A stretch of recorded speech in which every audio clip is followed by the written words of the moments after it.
Hey guys, welcome back to my channel. आज हम बात करेंगे इस वीडियो में स्मूथ शेडिंग कैसे करनी है फेस की। इसमें मैंने स्टेप बाय स्टेप बताया है सब कुछ, तो बिना टाइम वेस्ट करिए लेट्स गेट स्टार्टेड।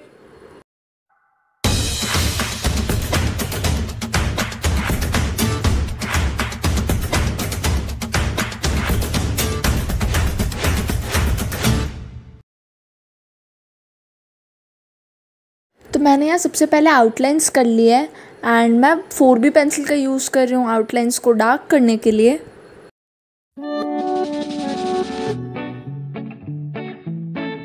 एंड जो आई के ऊपर की लाइन है उसके लिए मैंने 6B पेंसिल का भी यूज़ किया है।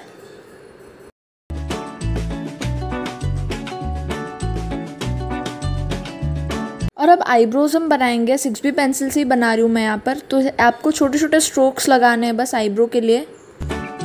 पर याद रखना जिस डायरेक्शन में स्ट्रोक्स दिख रहे हैं रेफरेंस पिक में उसी डायरेक्शन में लगाने हैं आपको। तो इस साइड भी मैं 6B पेंसिल का यूज़ कर रही हूँ।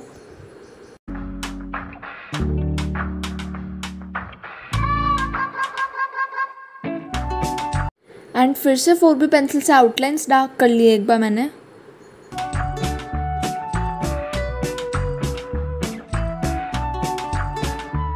एंड आई बॉल बनाने के लिए फिर से 6B पेंसिल का ही यूज़ किया है।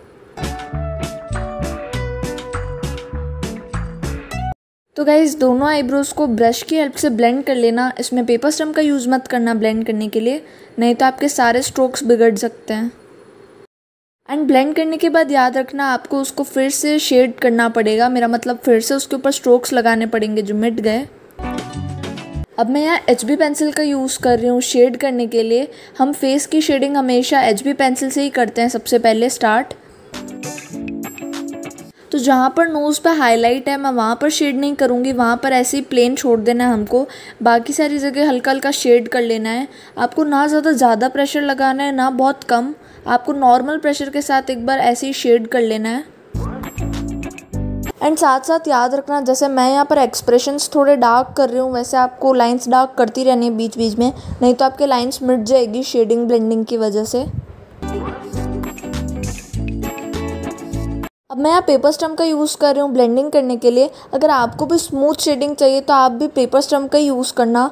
एंड याद रखना आपका पेपर स्टम्प साफ़ होना चाहिए, अगर उस पर ग्रेफाइट पाउडर लगा होगा पहले से तो बहुत डार्क शेडिंग हो जाएगी। तो ब्लेंडिंग स्टम्प आसानी से मार्केट में मिल जाते हैं आराम से। एंड इतने ज़्यादा महंगे भी नहीं है, मुझे ये 90 रुपीज़ का पैक पड़ा था, 6 आते शायद इसमें, तो you can buy. And blending stump को हमेशा जिस साइड आपने शेडिंग करी है उसके अपोजिट डायरेक्शन में चलाना, उससे काफ़ी ज़्यादा अच्छे रिजल्ट्स मिलेंगे आपको। तो जैसे कि आपने देखा बीच बीच में मैंने ब्लैंक स्पेस छोड़ दिए जहाँ पर हाइलाइट्स है, तो ये आपको अपने रेफरेंस पिक के अकॉर्डिंग देखना पड़ेगा।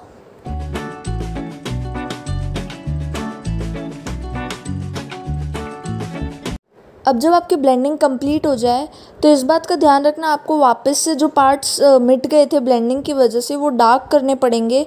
अगर आप डार्क नहीं करोगे तो वो बहुत डल इफेक्ट देगा। तो आप चलते हैं फोरहेड की तरफ। एंड उसमें भी मैंने HB पेंसिल से ही शेड किया है लाइट लाइट। तो सबसे पहले ऐसे लाइट लाइट ही शेड करना है। अगर आपको लगे आपको और डार्क करना है तो उसके ऊपर आप 4B 6B पेंसिल यूज़ कर सकते हैं, बट सबसे पहले आपको एकदम लाइट पेंसिल का यूज़ करना है। एंड यहाँ भी देखो मैंने कैसे हाइलाइट्स के लिए स्पेस छोड़ दिए वाइट वाइट, वहाँ पर मैंने ना शेड करा है ना ब्लेंड करा है। तो ऐसे ही आपको भी करना है, याद रखना।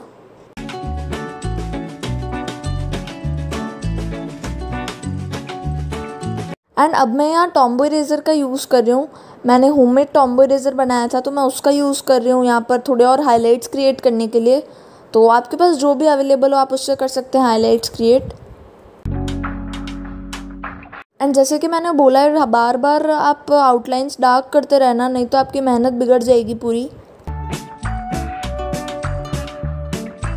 आउटलाइंस डार्क करनी है तो एकदम लाइट पेंसिल का यूज़ करना। आपको 6B 8B तक जाने की ज़रूरत नहीं है, आप 2B से भी कर सकते हैं आउटलाइंस डार्क।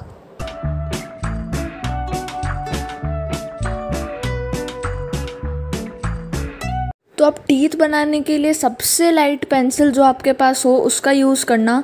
जो टीथ है वो कभी भी एकदम डार्क से अच्छे नहीं लगते हैं। तो सबसे लाइट पेंसिल से आप आउटलाइंस ड्रॉ कर लेना टीथ की सबसे पहले तो।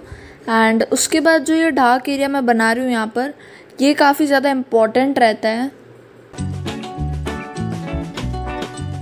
अब लिप्स को भी मैंने शेड और ब्लेंड कर लिया है अच्छे से। मैंने HB पेंसिल का ही यूज़ करा था इसको शेड करने के लिए भी। एंड अब टीथ को ब्लेंड करने के लिए मैंने ब्रश का यूज़ किया है यहाँ पर। मेरे पास नॉर्मल वाटर कलर का जो ब्रश था उसी का यूज़ किया है मैंने। एंड फिर से ब्लेंड करने के बाद जैसे कि मैंने बोला, आउटलाइंस जो मिट जाती है उसको डार्क कर लेना, बट टीथ के लिए कभी भी ज़्यादा डार्क आउटलाइंस मत करना। एंड अब छोटे छोटे जो हेयर्स है बियर्ड के, वो ड्रॉ कर रही हूँ मैं 4B पेंसिल से।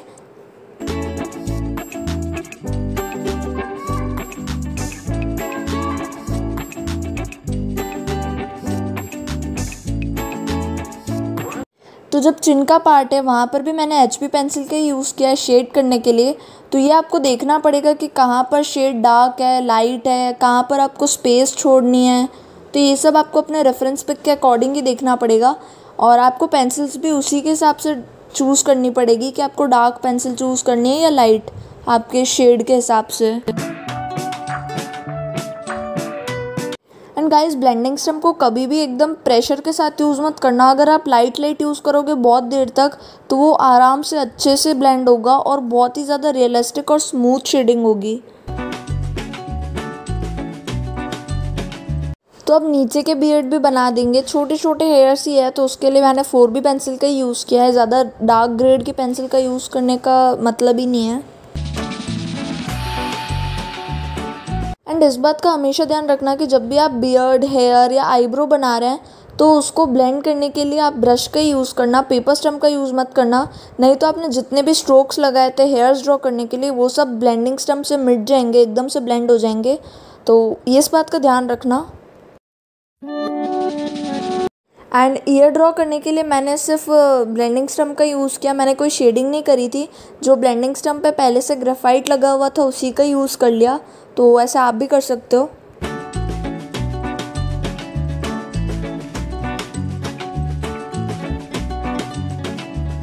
तो जैसे कि आप लोगों ने इस वीडियो में देखा मैंने कैसे रियलिस्टिक और स्मूथ शेडिंग करी है, तो आप लोग भी कर सकते हो आराम से, बट आपको थोड़ा सा पेशेंस रखना पड़ेगा। तो इस वीडियो में इतना ही था। मिलते हैं जल्दी नेक्स्ट वीडियो में, तब तक के लिए bye. Thank you so much for watching.